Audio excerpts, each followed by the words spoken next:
A paz do Senhor, meus irmãos. Eu venho aqui, irmãos, através deste canal, trazer a cada um de vocês uma reflexão da palavra de Deus, meus irmãos. E hoje eu trouxe a cada um de vocês uma reflexão que se encontra no livro de 2 Timóteo 3,16, no capítulo 3, versículo 16 ao 17. Irmãos, a utilidade da Bíblia. Esse é o meu tema que eu trouxe a cada um de vocês. Então, por que nós precisamos da Bíblia, meus irmãos? Qual é a utilidade dela para nós?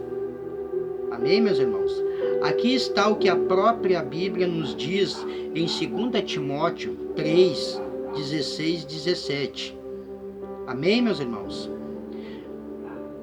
2 Timóteo 3, 16 e 17. Toda a Escritura é dada por inspiração de Deus e proveitosa para doutrinar, para repreender, para corrigir e para instruir em justiça.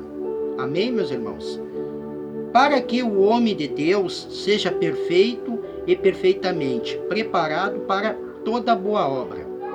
A primeira informação nos dada na passagem acima de 2 Timóteo, no capítulo 3 e versículo 16 ao 17, meus irmãos, é que a Bíblia é de fato proveitosa e ela é útil para que ela é útil? Para doutrinar e para repreender, corrigir e para instruir em justiça. Amém? Vamos agora dar uma olhada em cada um desses versículos, um por um. Primeiro ponto, meus irmãos.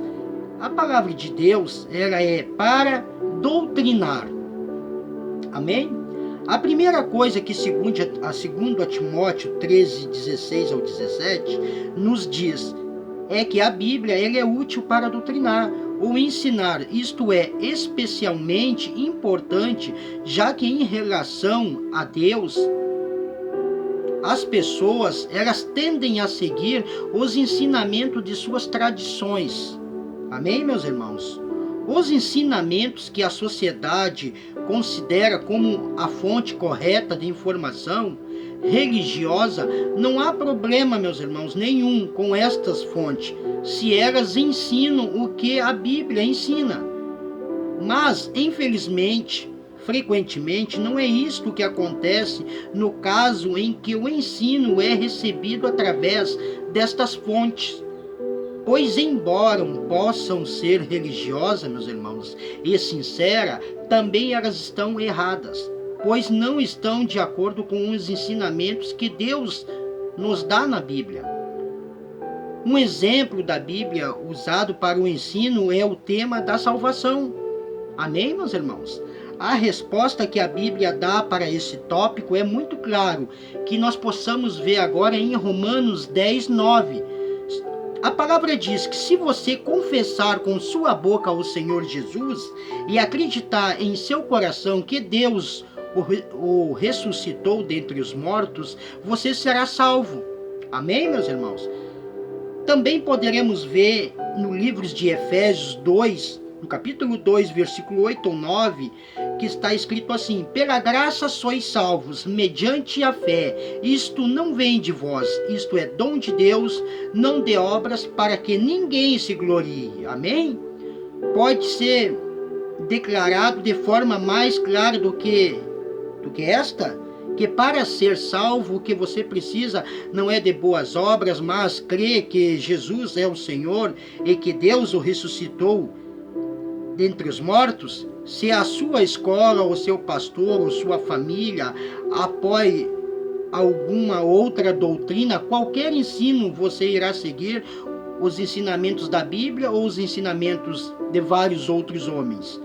Quem quer que seja, eu prefiro, meus irmãos, na minha opinião, seguir os ensinamentos da palavra de Deus, pois apenas a Bíblia, meus irmãos, ela é proveitosa para o ensino, assim como está afirmando em 2 Timóteo 3, 16 ao 17. Segundo ponto, a Bíblia serve para repreender.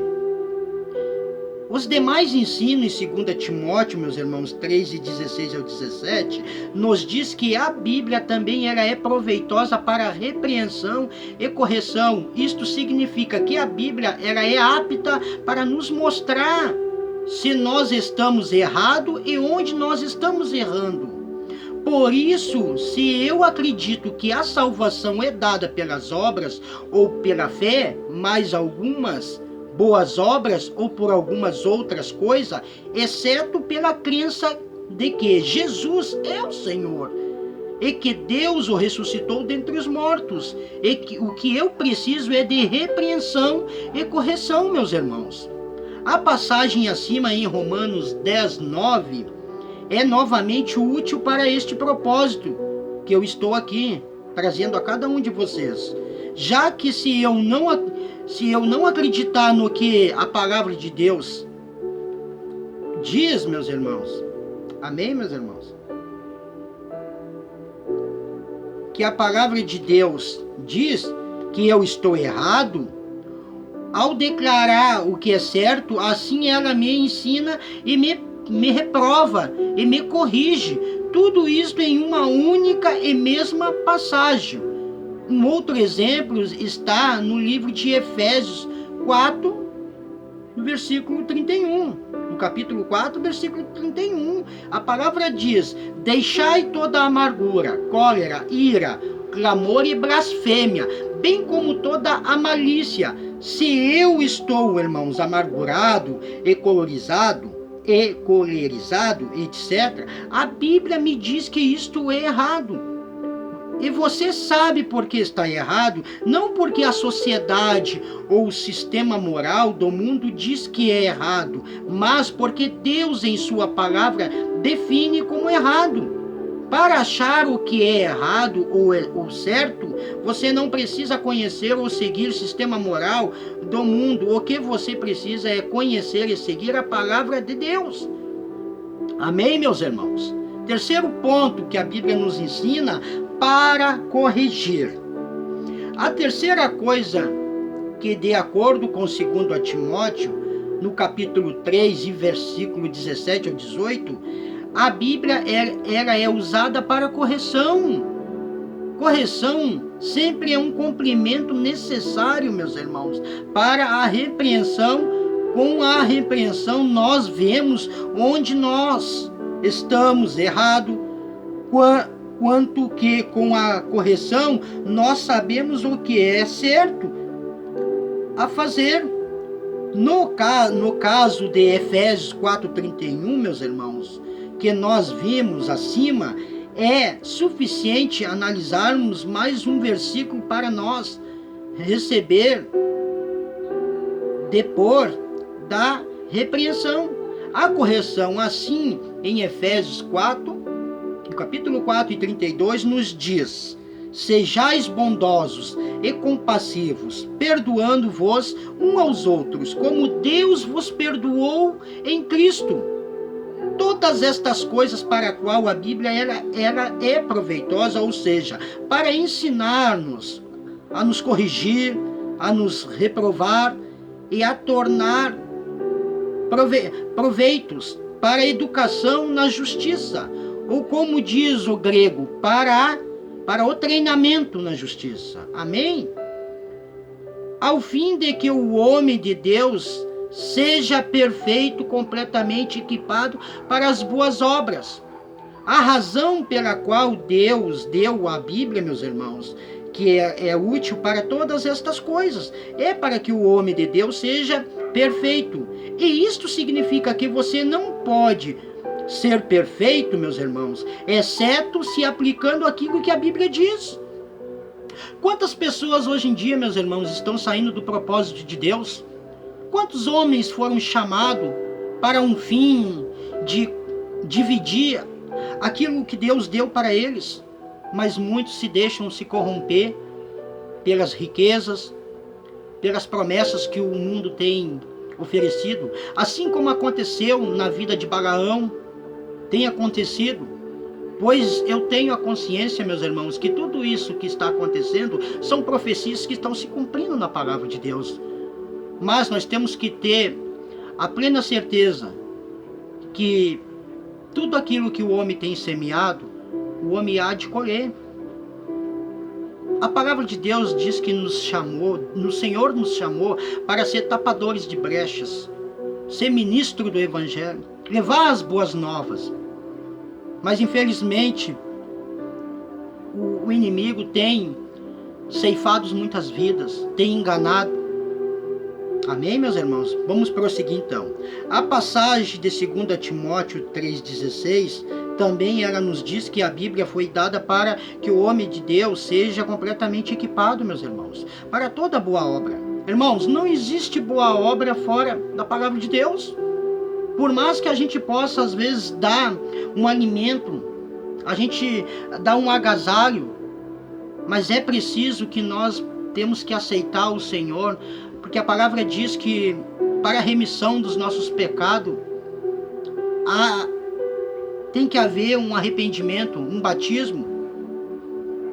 E hoje em dia o mundo ensina que uma boa pessoa, tu faz o bem, mas tu serve a Deus da tua maneira. Não é assim, nunca foi.